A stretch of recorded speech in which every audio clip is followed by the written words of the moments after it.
Assalamualaikum warahmatullahi wabarakatuh. Malik hadrat Syekh Al-Asyuti wa Syekh Al-Mahalli ila hadrat Nabi Muhammad. Al-Fatihah. Bismillahirrahmanirrahim. Alhamdulillahirabbil alamin. Iyyaka na'budu wa iyyaka nasta'in. Shiratal ladzina an'amta 'alaihim ghairil maghdubi 'alaihim waladdallin. Amin. Bismillahirrahmanirrahim. Alhamdulil muallimit tullabi wa musahhilil khairi liman yata'allamu. Thumma as-salatu was-salamu 'alan nabi wa alihi wa sahbihi jayu'dhamu.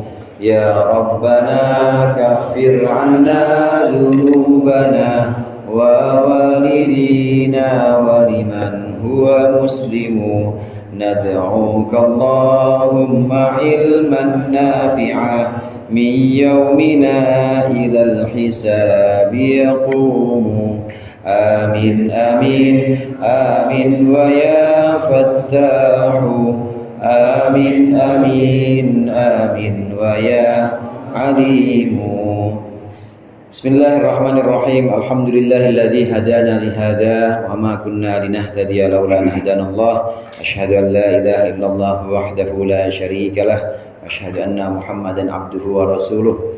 Allahumma salli ala sayyidina Muhammadin abdika wa nabiyyika wa rasulika an-nabiyyil ummi wa ala alihi wa sahbihi wa sallim taslima biqadri 'azamati dzatika fi kulli waqtin wa hin. Amma ba'du.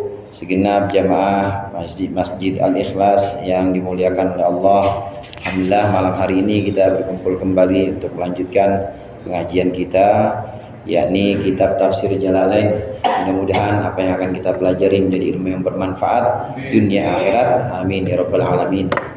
Pembahasan kita masih di surat Shad di bagian terakhir. Surat Shad yang di awal sempat kita bahas, nama lainnya adalah surat Daud, karena di dalamnya ada cerita tentang Nabi Daud. Kemudian juga kita dengar dan kita baca kemarin cerita tentang anaknya Nabi Daud, Nabi Sulaiman.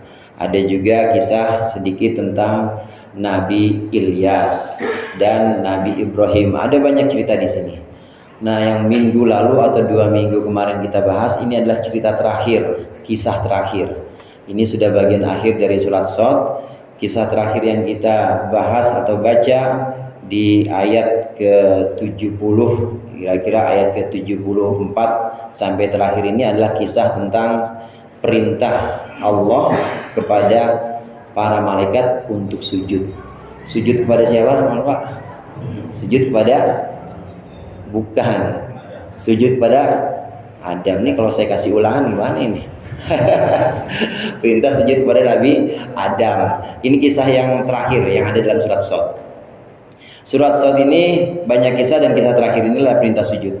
Sebelum kisah tentang perintah sujud kepada malaikat, perintah sujud kepada malaikat, sujud kepada Nabi Adam, perintah Allah kepada malaikat agar sujud kepada Nabi Adam, itu Allah membawakan kisah tentang ini, tentang orang-orang kafir yang ingkar kepada Nabi Muhammad. Ada persamaan di sini Bapak-bapak hadirin. Persamaannya, orang-orang kafir itu enggan ikut Nabi Muhammad, enggan mengakui bahwa Nabi Muhammad menerima nubuwah, menerima risalah kenabian. Itu adalah karena ada dua penyakit hati yang menyebabkan mereka ingkar. Yang pertama karena hasud, dengki, Pak. Lah ngapa dia? Oh, bukan gue yang dapat, gitu, dengki itu namanya.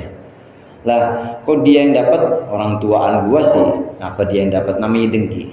Yang kedua penyakit hati yang membuat orang-orang kafir Mekah saat itu menolak adalah kibr atau takabur, sombong. Nah, kesamaannya di sini, iblis saat diperintah, iblis yang saat itu ada di antara barisan malaikat ini enggan menerima perintah Allah, menolak untuk sujud kepada Nabi Adam. Itu ya sama, sifatnya dua itu penyakit hatinya, yaitu karena hasud, yang kedua karena takabur. Iblis itu takabur, merasa bahwa api mah lebih mulia dibanding tanah. Api itu nggak bisa kena kotoran, nggak ada api dicuci, di laundry gitu, nggak ada. Api juga kalau kita lihat sifat api, kalau kita bakar korek itu kan pasti ke atas, Pak ya, pasti ke atas, itu tinggi emang. Kalau air nggak ada air yang ya ke atas jalannya, ya kalau muncrat baliknya kemana lagi, bawah lagi. Air, maaf, tanah pasti tidak ada yang di atas, pasti di bawah. Karena kesombongan ini, karena kesombongan dan juga karena hasud, dia menolak untuk sujud kepada Nabi Adam. Padahal itu yang perintah adalah Allah. Ini kesamaan antara sifat hasud dan takaburnya iblis. Ini sama juga yang menyebabkan orang-orang Mekah saat itu, kafir Mekah saat itu enggan untuk menerima Nabi Muhammad atau iman kepada Nabi Muhammad, itu adalah karena hasud dan juga karena takabur. Nah, akibatnya iblis kemudian menerima hukuman dari Allah dalam ayat berikut ini, yaitu surat Shad ayat ke-77. Bismillahirrahmanirrahim. Qala al-mu'allif rahimahullah wa nafa'na bihi wa bi ulumihi wa bi barakatihi fid dharain amin.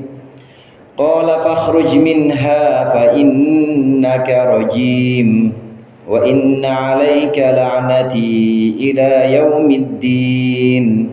Qala rabbi fa'anzirni ila yaumi yub'atsun. Qala fa innaka minal munzarina ila yaumil waqtil ma'lum.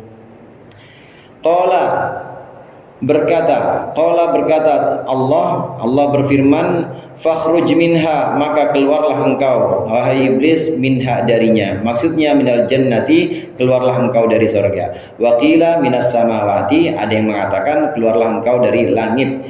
Fa innaka rajim, maka sesungguhnya engkau rajimun, itu terkutuk. Matrudun, maksudnya orang yang tertolak. Wa inna 'alaika la'nati ila yaumiddin, dan sungguh atas engkau ada laknatku, ada kutukanku, ila yaumiddin, hingga hari pembalasan, ayil jaza, yaitu hari pembalasan. Qala, berkata iblis setelah diperintahkan keluar, dinyatakan terkutuk. Qala, berkata iblis, Rabbi fa'andirni ila yaumi ba'tsun. Rabbi, wahai Tuhanku, fa'andirni ila yaumi ba'tsun, berikan aku penangguhan hingga hari mereka dibangkitkan. Maksudnya ayin nasu, hingga hari manusia dibangkitkan. Qala, berkata Allah, fa innaka minal mundzirin, iya, sesungguhnya engkau termasuk orang yang diberi tangguhan, engkau diberi penangguhan. Ila yaumil waqtil maklum, ditangguhkan hingga hari waktu yang tertentu. Maksudnya waqtin nafkhatil ula, waktu tiupan yang pertama. Iblis menolak sujud kepada Nabi Adam, padahal yang perintah Allah. Walaupun seolah-olah betul dia, saya mah nggak mau sujud kepada selain Allah, nggak mau, karena kan Adam itu makhluk. Walaupun seolah-olah benar, tetap salah di iblis, karena kesalahan dia menolak siapa yang perintahkan. Pada pertemuan yang lalu saya contohkan, Allah itu menjadikan Nabi Adam semacam kiblat di mana para malaikat itu sujud menghadap Nabi Adam dan sujud kepada Nabi Adam sebagai bukti penghormatan. Sama juga kita, Bapak, kita kan sujud depan Ka'bah, Masjidil Haram. Emang kita nyembah Ka'bah? Kan bukan. Kita tetap menyembah Allah. Karena yang perintahkan siapa? Yang perintahkan Allah. Ini intinya agama itu adalah tunduk, nurut aja pokoknya. Asal nurut sama Allah, meskipun itu secara zahir kelihatannya sujud kepada makhluk, tapi karena yang perintah Allah kita harus nurut. Nah, iblis ini merasa nggak pantas, merasa saya nggak mau sujud kepada makhluk, itu kan ciptaan, padahal yang perintah Allah. Itu mah sebenarnya alasan dia doang, alasan iblis bahwa dia nggak mau sujud karena sama-sama makhluk, padahal yang ada dalam hatinya adalah takabur. Ana khairum minhu, katanya, aku lebih baik dibanding dia.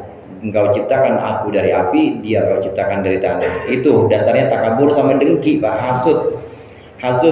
Yang namanya hasud, hadirin, dengki itu bisa ngabisin pahala amal kita.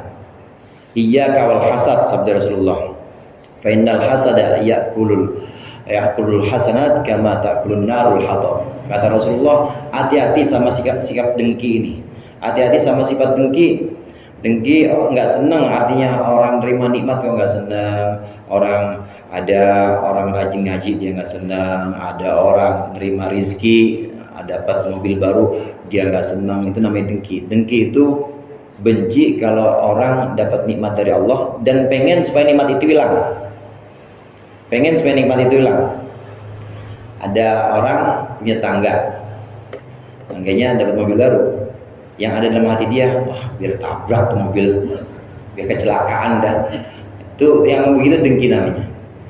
Ada orang misalnya dia punya kelebihan, misalnya alim misalnya, yang begitu biar hilang ilmunya dah, biar nggak usah dipakai lagi sama orang-orang. Dia pengen nikmatnya hilang dari orang. Nikmat yang sebenarnya nikmat itu kan milik Allah.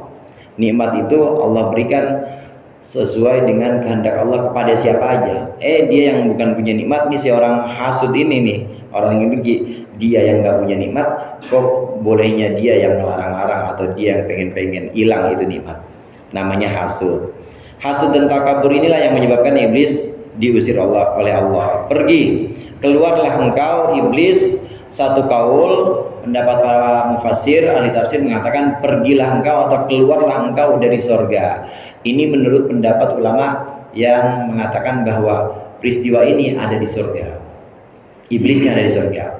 Nah, menurut pendapat yang kedua yang menyatakan bahwa iblis saat itu nggak ada di surga, di luar surga. Yang ada di surga Nabi Adam. Iblis saat itu nggak ada di surga, tapi nanti baru masuk lagi surga ketika menggoda Nabi Adam. Ini mengatakan iblis memang di luar surga. Jadi keluar dari mana? Keluar dari langitnya Allah maksudnya. Keluar dari langitnya Allah artinya jangan tinggal di mari, jangan tinggal di sini. Kalau takabur, kalau hasud, jangan tinggal di sini. Aku yang perintah itu, kata Allah. Aku yang perintahkan sujud, engkau nggak mau, maka pindah, jangan tinggal di sini. Sesungguhnya engkau adalah makhluk yang terkutuk. Jamaah rahimakumullah, rajim ditafsirkan oleh Imam Jalalain matrud, artinya terkutuk atau dijauhkan dari rahmat Allah. Dijauhkan dari rahmat Allah itu udah merupakan satu hukuman yang paling dahsyat itu. Kalau hanya sekedar diberi azab atau siksaan tapi masih ada pengampunan misalnya, masih ada maghfirah, mending. Tapi kalau ini dijauhkan dari rahmat Allah. Ini iblis dinyatakan oleh Allah fa innaka rajim. Gara-gara kesombongannya, gara-gara hasudnya, maka iblis dijauhkan dari rahmat Allah. Rajim nama lainnya lain atau mal'un, yaitu yang dilaknat atau yang dijauhkan dari rahmat Allah. Tapi sampai di situ iblis mohon kepada Allah, minta kepada Allah, ya Allah, andirni ila yaumi yub'atsun. Ya Allah, berikan aku masa penangguhan. Berikan aku masa penangguhan hingga hari di mana manusia dan jin dibangkitkan. Hingga hari di mana manusia dan jin nanti di padang mahsyar dibangkitkan. Maksudnya adalah tiupan sangkakala kedua, Pak. Kita lihat di sini. Allah menyatakan engkau iblis keluar dari sini, engkau dijauhkan dari rahmatku, kata Allah, dan sungguh rahmatku, sungguh laknatku, kutukanku ini untuk engkau hingga nanti, hingga hari pembalasan engkau aku jauhi dari rahmatku. Kata iblis, ya udah Allah, nggak apa-apa katanya. Emang dasarnya dia dengki sama Nabi Adam ya. Dasarnya dia udah benci sama Nabi Adam. Ya nggak apa-apa ya Allah, saya engkau laknat, tapi tolong kasih aku penangguhan. Maksudnya iblis, saudara, iblis pengen nggak mati. Ila yaumi yub'atsun. Kita perhatikan di sini permohonan iblis, ya Allah, berikan aku masa penangguhan hingga orang-orang dibangkitkan nanti, hingga manusia dan jin dibangkitkan nanti pada sangkakala kedua. Sebagaimana kita tahu, nanti kiamat itu ada yang namanya an-nafkhatul ula atau tiupan sangkakala pertama. Habis semuanya. Ditiup oleh malaikat Israfil, habis semua. Yang tersisa cuma 3, yaitu malaikat Israfil yang niup. Masa yang niup mati kan nggak mungkin. Malaikat Israfil, kemudian malaikat Israel, itu yang tersisa, dan satu lagi yaitu hamalatul arsh, yang bawa arsh, yang menggotong arshnya Allah. Ini beberapa malaikat, ada yang mengatakan 8. Nah tentunya Allah yang nggak mati. Jadi ada 3 makhluk yang nggak mati, yaitu malaikat Israfil, Izrail, kemudian Hamalatul Arsy. Nah, yang terakhir dimatikan adalah malaikat Izrail. Karena malaikat Izrail punya tugas, yaitu mematikan atau mencabut nyawanya malaikat Israfil. Nanti malaikat Izrail, malakul maut yang kita kenal malaikat mati, udah pernah ketemu belum, Pak? Ngeri pokoknya. Kalau untuk orang-orang mukmin, insya Allah yang ngaji, insya Allah yang istiqomah, itu yang gak terlalu ngeri-ngeri amat. Tapi tetap sakit yang namanya itu. Malaikat maut ini yang terakhir karena memang punya tugas untuk mencabut malaikat Israfil nyawanya. Habis semuanya. Sangkakala pertama harus habis. Termasuk iblis habis saat itu. Tapi sekarang enggak. Sekarang enggak ada almarhum iblis, itu enggak ada. Sekarang mendiang iblis misalnya enggak ada. Memang masih hidup sampai sekarang. Iblis ini sampai sekarang Allah berikan penangguhan, tidak tersentuh kematian. Mati enggak, capek enggak, sakit juga enggak, tapi nangis sih kadang-kadang nangis. Capek juga kadang-kadang capek, maaf kadang-kadang capek juga dia. Capeknya iblis itu kalau hari Arafah, Pak. Hari Arafah udah setahun dia kerja, udah setahun dia godain manusia, tapi di hari Arafah itu kemarin 9 Dzulhijjah itu dosa-dosa manusia oleh Allah diampunin semuanya. Kata Allah, capek kata iblis nih, capek gua kerja setahun tapi ternyata diampuni. Tapi ini tidak berhenti, terus menggoda manusia karena memang udah janji, iblis itu sudah janji akan terus menggoda manusia. Jadi di tiupan sangkakala pertama habis semua termasuk iblis. Kalau kita perhatikan di sini, Rabbi fa'andirni ila yaumi yub'atsun, maunya iblis, ya Allah berikan aku penangguhan sampai hari di mana manusia dibangkitkan. Artinya dia nggak mau tersentuh kematian iblis. Nggak mau disentuh kematian, artinya nggak ada mati. Meskipun tiupan sangkakala pertama dia nggak mau mati. Entar aja, tangguhkan ya Allah sampai hari di mana manusia dibangkitkan. Berarti dia mau hidup terus sampai sangkakala kedua. Setelah sangkakala pertama, kira-kira 40 hari 40 malam ini hujan, kemudian baru Allah bangkitkan pertama kali malaikat Israfil untuk niup sangkakala kedua. Hidup tuh, dibangunkan semua makhluk, semua ciptaan Allah, jin dan manusia, termasuk juga malaikat yang tadi mati karena tiupan sangkakala pertama, semuanya dibangkitkan. Iblis maunya tetap hidup bareng sama Allah gitu. Tetap hidup. Karena permintaannya di sini, ya Allah tangguhkanlah aku hingga orang-orang dibangkitkan. Artinya dia nggak mau mati. Oleh Allah apakah dikabulkan? Enggak. Tidak dikabulkan oleh Allah. Maka Allah hanya bilang, ya udah kalau gitu engkau aku berikan penangguhan, aku tunda engkau ila yaumil waqtil maklum, yaitu sampai hari batas waktu tertentu, yaitu hingga sangkakala pertama aja. Sampai sekarang masih hidup dan sampai nanti sangkakala pertama mati juga iblis dengan sangkakala pertama tiupannya malaikat Israfil.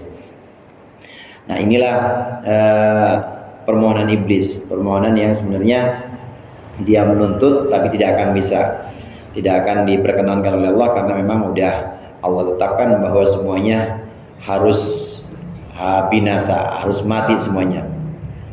Kullu syai'in halikun illa wajhah wa yabqa wajhu rabbika dzul jalali wal ikram. Segala sesuatu itu nanti akan hancur, akan binasa, akan mati kecuali Allah. Kecuali Allah yang tadi sempat kita bahas. Iblis juga mati. Ini maunya iblis. Akhirnya bagaimana? Iblis naik banding nggak? Apakah iblis minta lagi supaya sampai hari dibangkitkannya manusia dan jin itu baru ditangguhkan? Maka qala fa bi izzatika la ughwiyannahum. Qala fa bi izzatika la ughwiyannahum ajma'ina illa ibadaka minhumul mukhlasin. Qala fal haqqu wal haqqu aqul la amla'anna jahannama minka wa mimman tabi'aka minhum ajma'in. Qala berkata iblis, fa bi izzatika la ughwiyannahum ajma'in. Demi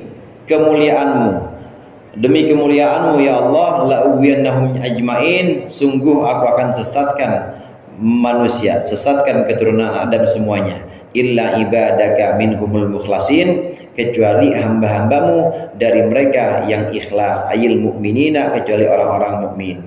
Qala, berkata Allah, fal haqqu, maka sungguh akulah yang benar, wal haqqu aqul, dan aku hanya menyatakan kebenaran. Binasbiha wa rafil awal wa nasbith tsani, fa nasbuhu bil fi'li ba'dahu, nasabnya dengan fi'il setelahnya. Ini urusan nahwu. Wa nasbul awal qila, wa nasbul awal qila bil fi'lil mazkur. Nasab yang pertama kalau kita baca fal haqqo itu dengan fi'il yang sama. Wa qila 'alal masdar ay uhiqqul haqqo. Ada yang mengatakan al haqqu itu bacanya fal haqqo. Wakila ala naz'i harfil qasam. Ada yang mengatakan ini tempatnya qasam. Wa rafuhu ala annahu mubtada'un mahdhufil khabar, mubtada yang dibuang khabarnya. Fal haqqu minni, wakila fal haqqu qasami jawabul qasam. Ini urusan nahwu. Demi sesuatu yang benar. Nah, jawabnya qasam ini la'am la'anna. Aku mengatakan yang benar saja, kata Allah. La'am la'anna jahannama minka. Sungguh akan aku isi, akan aku penuhi neraka jahanam dari engkau. Maksudnya bidzurriyyatika, dengan keturunanmu, wa mimman tabi'aka minhum, dan dari orang-orang yang mengikutimu, minhum dari manusia, ajma'ina semua. Permintaan iblis, ya Allah beri saya penangguhan hingga hari dibangkitkannya manusia. Maksudnya matinya nanti, pengennya matinya iblis itu nanti.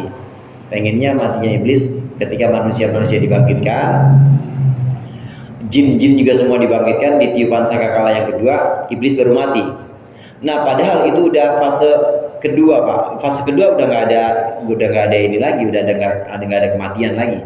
Tapi pengennya iblis ngeles gitu supaya nggak lewat, nggak masuk fase yang pertama. Jadi orang-orang pada bangkit, dia mati aja udah nggak ada hari akhirat, nggak ada pertimbangan, nggak ada hisab, nggak ada neraka. Pengennya begitu iblis. Cuma Allah tahu enggak, saya tangguhkan engkau sampai tiupan sangkakala pertama. Ya udah ya Allah, nggak apa-apa kalau gitu. Dasarnya emang iblis benci, dengki kepada Nabi Adam, maka dia bilang, dia bersumpah, ya Allah demi kemuliaanmu, ini gara-gara Adam nih saya begini. Maka saya akan menggoda seluruh anak Adam. Semuanya akan saya goda. Yang engkau berikan penangguhan hidup selama-lamanya ini, maksudnya selama-lamanya sampai tiupan sangkakala pertama, ini kesempatan hidup ini akan saya gunakan untuk menggoda anak-anak Adam, untuk menggoda manusia, kecuali orang-orang yang ikhlas. Jamaah rahimakumullah, ikhlas itu adalah rahasia yang Allah berikan kepada hamba-hamba yang Allah kehendaki. Ikhlas itu sangat halus. Setan atau iblis kalau menggoda orang itu pertama digoda orang pertama untuk meninggalkan perintah-perintah Allah atau melaksanakan larangan-larangannya. Allah perintah kita sholat, betul nggak Pak? Sholat. Iblis bilang udah nggak usah sholat. Ngapain sih sholat? Sholat miskin-miskin juga loh, kata iblis begitu. Allah melarang kita misalnya judi. Allah larang nggak? Judi dilarang oleh Allah. Tapi iblis ngajak, udah judi, sholat kagak bikin kaya, judi aja mendingan. Itu iblis tuh. Itu pertama kali tahapnya begitu. Kalau dia menggoda manusia, tahapnya adalah melaksanakan larangan Allah dan meninggalkan perintah-perintah Allah. Dibalik sama dia, bukan takwa tapi dibalik maksiat. Jadinya melaksanakan keharaman-keharaman dan meninggalkan kewajiban-kewajiban. Terus digoda manusia.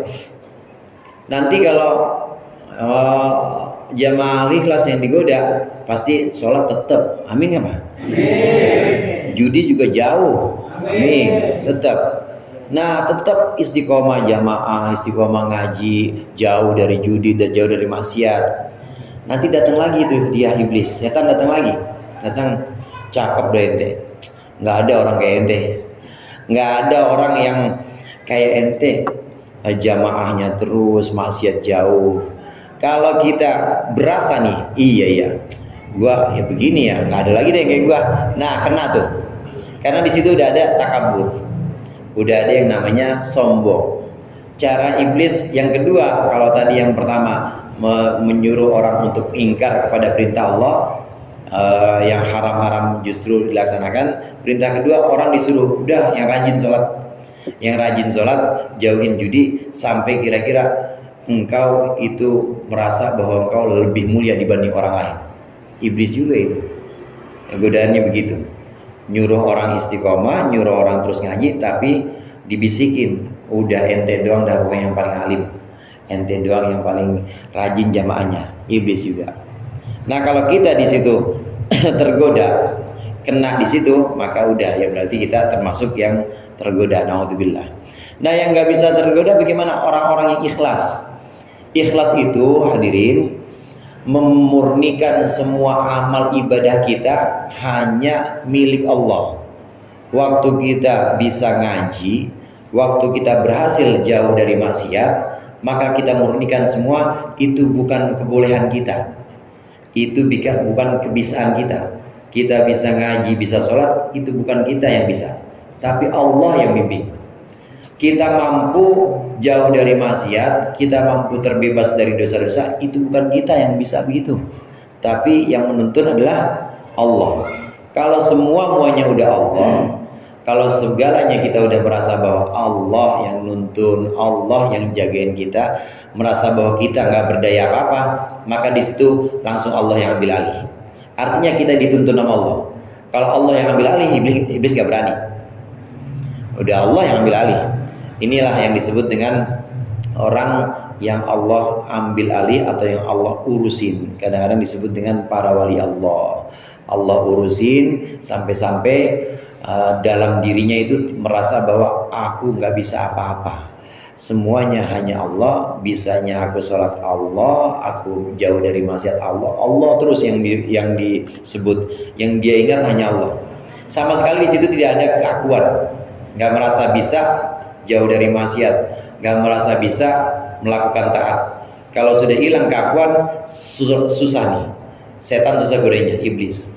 Yang dimaksud dengan illa ibadaka minhumul mukhlasin, kecuali hamba-hambamu yang ikhlas, ini adalah orang-orang yang ini, orang-orang yang akunya udah hilang. Kalau akunya masih ada, Bapak, kalau akunya masih ada, itu masih bisa masuk iblis itu. Meskipun dia soleh, meskipun dia banyak ibadahnya, meskipun dia alim, tapi kalau masih ada akunya, aku lah gua, masih begitunya tuh, masih ada begitunya, itu masih ada pintu masuk buat iblis. Tapi kalau sudah tidak ada, maka hilang keakuannya. Ini yang bikin iblis sulit untuk menggodakan, dan diselamatkan oleh Allah. Allah langsung yang ambil alih. Ini yang disebut dengan at-tabarri minal hauli wal quwwah, membebaskan diri dari daya dan upaya. Jadi la haula wala quwwata illa billah. Saya jauh dari maksiat, ya bukan saya nggak bisa apa-apa, Allah yang jagain saya. Saya bisa ngaji, bisa sholat, bisa jamaahnya bukan saya, tapi Allah. Kalau udah nggak ada saya, nggak bakal bisa digoda iblis. Ini yang dimaksud dengan ibadaka minhumul mukhlasin. Orang-orang inilah yang diselamatkan oleh Allah. Mudah-mudahan kita termasuk yang ini nih Pak.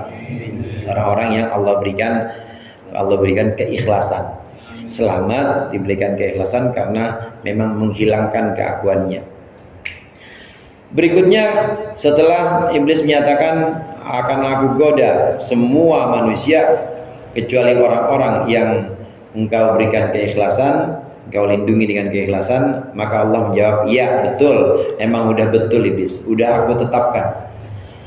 Di dalam ilmunya Allah sudah tahu bahwa ini nih aku ciptakan iblis. Iblis itu bangsa jin, bapak-bapak, bapaknya jin, moyangnya jin. Aku ciptakan iblis. Allah sudah dalam ilmunya Allah udah tahu nih bakal bangkang nih orang yang kayak begini. Makhlukku yang namanya iblis bakal bangkang. Dalam ilmunya Allah itu dalam pengetahuan Allah tidak seperti pengetahuan manusia. Pengetahuan manusia mungkin ada masa lalu, sekarang, akan datang. Tapi Allah semua. Dan di situ Allah tahu. Ini yang begini bakal bangkang, yang begini ntar bakal bangkang. Dan termasuk akan Allah penuhi, akan Allah isi neraka jahanam dengan iblis dan juga pengikut-pengikutnya. Ini juga sudah ada dalam ilmunya Allah.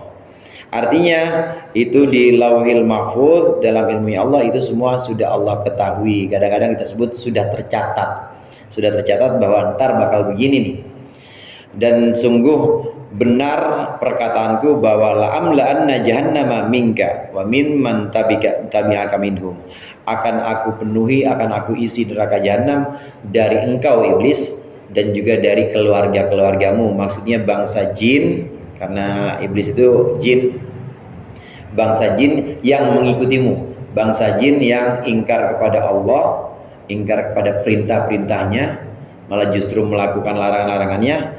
Itu aku penuhi neraka jahanam dengan engkau. Betul sekali iblis kalau engkau menyatakan akan menggoda Adam, betul sekali, karena memang udah tertulis, karena memang aku ketahui bahwa entar neraka jahanam isinya adalah engkau dan keturunanmu. Wa mimman tabi'aka minhum, maksudnya minan nas, dan juga isinya neraka nanti bukan hanya bangsa jin yang ikut iblis, tapi juga bangsa manusia yang ngikutin iblis, yaitu man tabi'aka minhum ajmain. Manusia yang mengikuti iblis itu yang tidak terselamatkan karena ada ingkar, karena ada penolakan kepada perintah-perintah Allah. Nah, sampai di sini kisah terakhir ini kisah terakhir yang ada di surat Shad. Lalu ayat berikutnya ini menjelaskan tentang prinsip-prinsip kenabian, Bapak. Prinsip-prinsip para rasul, para nabi ini pasti punya prinsip. Di antaranya yang namanya nabi dan rasul itu tidak pernah minta upah atau punya kepentingan biar pengikutnya banyak, itu nggak pernah punya kepentingan itu. Di antaranya pada ayat yang akan kita baca ini, ayat 86. Qul ma as'alukum alaihi min ajr wa ma ana minal mutakallifin in huwa illa dzikrul lil alamin wa la ta'lamunna naba'ahu ba'da hin. Katakanlah wahai Muhammad, qul katakanlah wahai Muhammad, ma as'alukum alaihi min ajrin ay ala tabligir risalah. Aku tidak pernah meminta dengan menyampaikan risalah ini, aku tidak pernah meminta min ajrin sedikit pun upah. Wa ma ana minal mutakallifin, dan aku tidaklah termasuk orang-orang yang memaksakan. Al-mutaqawwilina maksudnya orang-orang yang berbuat atau mengada-ngada Al-Qur'an akan Quran min tilqa'i nafsi, dari diriku sendiri. In huwa aimal Qur'an, tidaklah Al-Qur'an illa dzikrun illa idhatun lil alamin, kecuali nasihat untuk orang-orang di alam alamin, untuk orang-orang yang memiliki akal, lil insi wal jinni wal uqala, yaitu manusia, jin dan yang berakal, dunal malaikah, selain malaikat. Ini prinsip kenabian. Yang pertama, Rasulullah diperintahkan, katakan Muhammad, aku tidak meminta upah sedikit pun dari penyampaian risalah ini. Yang kedua, aku tidaklah termasuk orang yang mengada-ngada, mutakallif, mengada-ngada. Yang pertama, prinsip kenabian, yang namanya Nabi Muhammad, Nabi sebelum Nabi Muhammad, Nabi Isa dan seluruh semuanya itu pasti mengatakan ma as'alukum alaihi min ajr. Di ayat lain, in ajriya illa 'ala Allah. Ya Nabi Hud, kemudian Nabi Soleh pasti menyatakan, aku tidak pernah minta upah. Nggak pernah yang namanya Nabi, Rasul punya kepentingan, pengen pengikutnya banyak, pengen dihargai. Upah di sini bukan hanya upah materi, Bapak, termasuk juga privilege atau keistimewaan. Diistimewakan, diangkat jadi pemimpin, itu termasuk upah. Dihormati termasuk upah. Nah, para rasul, para nabi nggak pernah ngarepin ini, nggak pernah ngarepin dihormati, kemudian dijadikan pemimpin, dielulukan, habis pidato atau habis khutbah kemudian dikasih tepuk tangan gitu, terus dengan khalayak pokoknya dikenal, nggak pernah. Nggak pernah mengharapkan itu sedikit pun, baik upah materi maupun upah yang non materi, berupa sanjungan, berupa pengikut dan lain sebagainya. Apa yang diharapkan oleh para rasul dan para nabi? Para rasul dan para nabi cuma mengharapkan selamat, umatnya itu selamat. Karena yang diketahui oleh para nabi dan para rasul itu adalah ancaman-ancaman dan janji-janji Allah. Itu nyata. Para nabi dan rasul tahu persis ancaman-ancaman Allah itu sangat mengerikan. Maka kasihan kalau umatnya nggak selamat. Begitu juga janji-janji Allah untuk orang-orang yang taat itu sangat nikmat. Maka Rasul itu cuma pengen umatnya itu selamat, umatnya bahagia. Nggak pengen yang namanya jadi pemimpin disanjung-sanjung, apalagi amplop ya, apalagi cuma dikasih upah materi, nggak pengen. Maka prinsip Nabi pasti seperti itu. Prinsip yang kedua, wa ma ana minal mutakallifin. Takallafa ya takallaf itu artinya maksain. Para nabi itu tidak punya sifat yang memaksakan. Ajarannya memaksakan itu nggak pernah.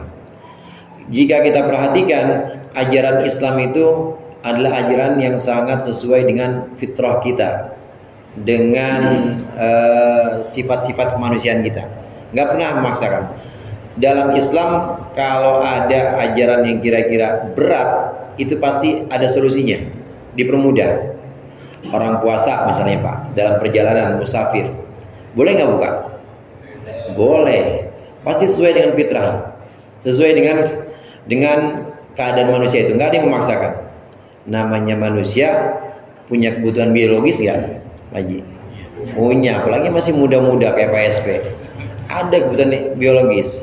Jadi kira-kira butuh nggak pasangan hidup? Butuh. Islam menyediakan yang namanya syariat nikah. Nggak pernah memaksakan dan nggak pernah berat melaksanakannya. Ada orang dia belum mampu buat pergi haji, walaupun itu rukun Islam, pokok dalam Islam, nggak mampu buat pergi haji. Kira-kira wajib haji nggak dia? Nggak wajib juga. Sangat sesuai dengan fitrah kita sebagai manusia dan tidak pernah memaksakan. Wa ma ana minal mutakallifin. Nggak pernah memberatkan.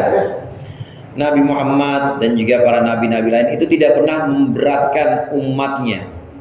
Ya sholat sekedarnya aja, cuma 5 waktu. Kalau nggak bisa sunnah-sunnahnya nggak apa-apa, udah 5 waktu aja. Yang penting jangan ditinggal. Dan itu nggak berat, tidak pernah memberatkan.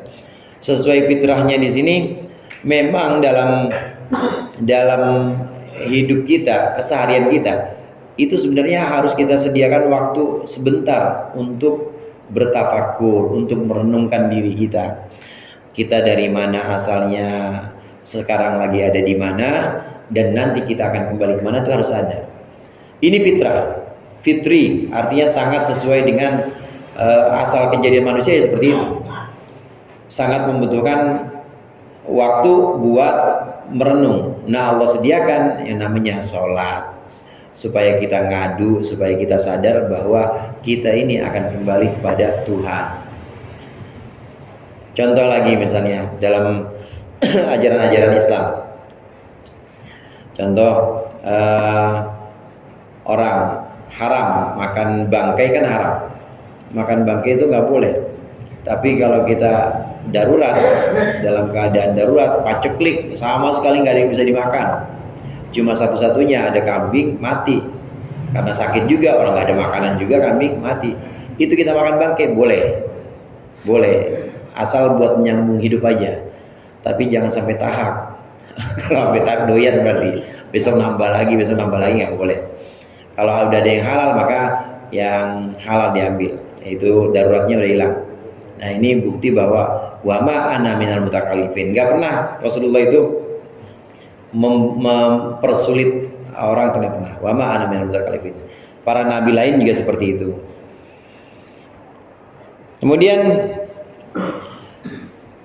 katakanlah wahai Muhammad, sesungguhnya Al-Qur'an ini in huwa illa dzikrul alamin. Al-Qur'an ini hanyalah idhah, hanyalah nasihat untuk jin dan manusia. Al-alamin itu jamak dari alam. Kalau alam semua, masih Allah, semua selain Allah itu alam. Termasuk batu alam, termasuk air alam, hutan alam. Tapi kalau alamin ini adalah makhluk Allah yang berakal saja. Jin berakal, manusia berakal, termasuk malaikat berakal. Tapi malaikat nggak termasuk di sini. Imam Jalalain menyebutkan dunal malaikah, kecuali malaikat, selain malaikat. Karena memang malaikat itu tidak termasuk yang terkena nasihat untuk dari Al-Quran. Karena malaikat adalah pelaksana tugas. Jadi nasihat yang ada dalam Al-Quran untuk dua golongan ini aja, untuk bangsa jin dan untuk manusia. Malaikat tidak terkena ini, tidak terkena nasihat ini. Pernah kita bahas dan pernah saya sampaikan, dalam Al-Quran itu ada 3 pokok bahasan. Yang pertama tauhid, yang kedua yaitu idhoh atau nasihat-nasihat, yang ketiga yaitu ibadah. Itu dalam Al-Quran. Dan Al-Quran ini disebutkan, katakan wahai Muhammad, ini Al-Quran hanyalah nasihat untuk bangsa jin dan untuk bangsa manusia. Sungguh kalian akan mengerti, wala ta'lamunna ya kuffar Makkah, sungguh kalian akan mengerti nabahu ay khabar sidqihi ba'dahin, akan mengetahui benarnya, kabar benarnya Al-Quran ba'dahinin, setelah masa tertentu, ay yaumal qiyamati, maksudnya di hari kiamat. Wa alima bimana arafa, alima di mana arafa dengan makna arafa, artinya tahu atau mengenal. Wallahu qabla lamu qasamin muqaddarin ayat wallahi, lamnya ini adalah lam qasam, wala ta'lamunna lamnya lam qasam. Demi Allah kalian orang-orang kafir itu nanti akan mengetahui benarnya Al-Quran ini. Kalian akan mengetahui yang disebutkan dalam Al-Quran ini benar dan tidak ada yang meleset. Yang disebutkan oleh Al-Quran ini pasti semuanya itu terjadi dan semuanya itu menjadi nyata. Wala ta'lamunna ba'dahin.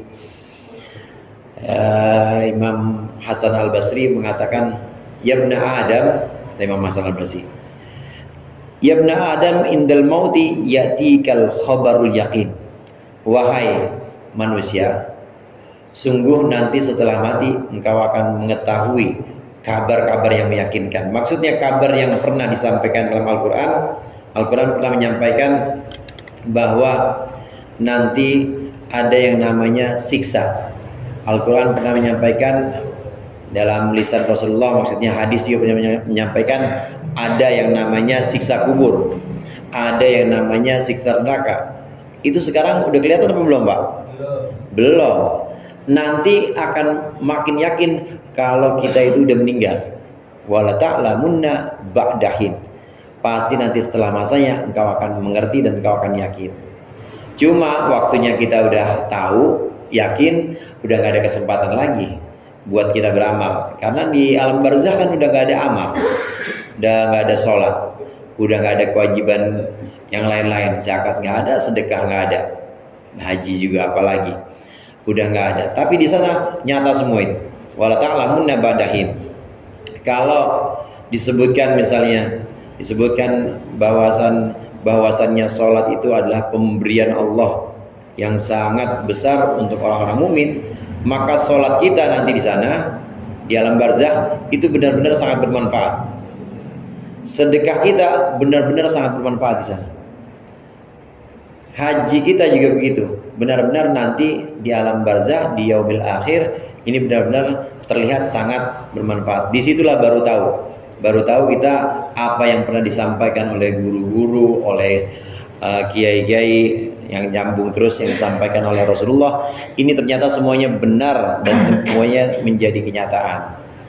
Yang disinggung di sini oleh Al-Quran di ayat terakhir surat ini, wala ta'lamunna ya kuffar Makkah, maksudnya orang-orang kafir yang ingkar kepada hari akhir, nanti engkau lihat dan entar engkau akan mengetahui dengan yakin apa yang disampaikan Al-Quran, engkau akan meyakini dan akan melihatnya. Di surat Waqiah itu disebutkan walaula in kuntum ghairu madinin tarjiunaha in kuntum shadiqin. Falaula in kuntum ghairu madinin tarjiunaha in kuntum shadiqin. Sebelumnya apa tuh? Saya lupa. Falaula in kana, itu lanjutannya.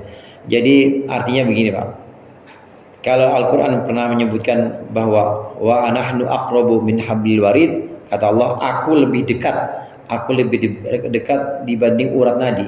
Itu nanti benar-benar ketika kita sakaratul maut, ketika kita menjelang kematian, itu benar-benar dekat sekali kita, bahkan lebih dekat dibanding urat nadi kita.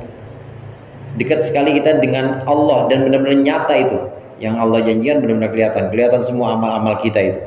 Amal-amal kita yang baik-baik semua kelihatan, amin. Kalau kita yang baik-baik aja ya, yang buruk-buruk jauh-jauh dah, karena yang buruk ya jelek benar-benar amalnya. Yang nemenin di kuburan kalau amal jelek ya buruk, bau. Tapi kalau yang baik, baik-baik. Itu kelihatan menjelang kematian aja udah kelihatan semuanya. Mudah-mudahan bermanfaat. Kita lanjutkan nanti untuk surat Az-Zumar di pertemuan yang akan datang. Allahu a'lam bishawab. Assalamualaikum warahmatullahi wabarakatuh.